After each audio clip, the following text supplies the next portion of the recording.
Top 3 scariest episodes ng KMJS para sa akin. After nyong mapanood ito, comment kayo sa ibaba kung parehas ba tayo ng choices. Or kung meron man kayong sariling top 3, kwento nyo sa akin. Number 3, yung tungkol sa may lumang aparador na ginagawa daw portal ng mga hindi matahimik na kaluluwa.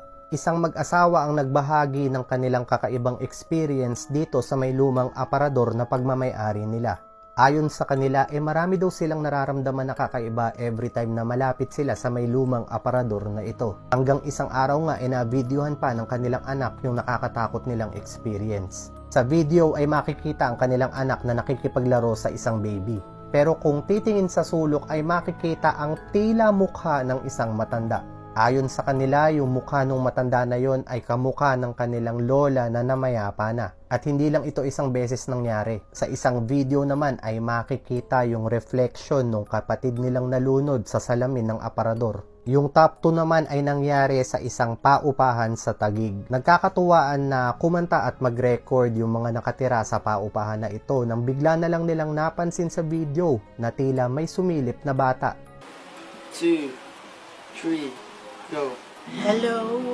Kinumpirma nila na hindi nila ito kasama dahil ayon sa kanila, 3 lang daw silang nasa loob ng kwarto na iyon. Pagkatapos nito ay samut-saring kababalaghan pa ang na-experience ng mga nakatira sa bahay na yun. Ayon naman sa mga kapitbahay, hindi daw talagang malabong may magparamdam doon dahil yung dating nakatira doon ay nagsuwi at hindi na-bless yung bahay. Kinumpirma din ito ng dating may-ari ng bahay at sinabi niyang kilala niya yung nagpakita doon sa may video.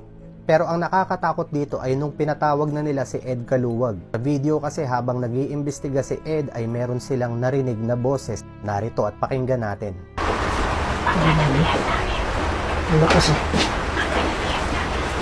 Ito na yung ating top 1 at sigurado ako na marami sa inyo ang natakot dati dito. Ito yung kwento tungkol sa nanay na nagpahiram ng cellphone sa kanyang anak. Kinagabihan, nakita niya sa kanyang gallery yung video na ito.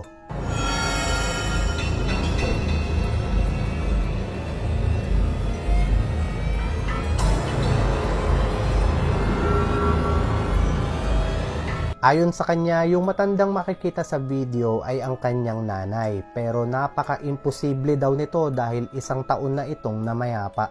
Sobra talagang nakakatakot itong video na ito kasi makikita nyo yung mata ng matanda na kulay itim lamang, na para bang pinapahiwatig nito na yung nagpakita sa video ay multo na lang talaga. Sa episode na ito ay pinuntahan ni Jay Costura yung pamilya upang tulungan silang magdasal.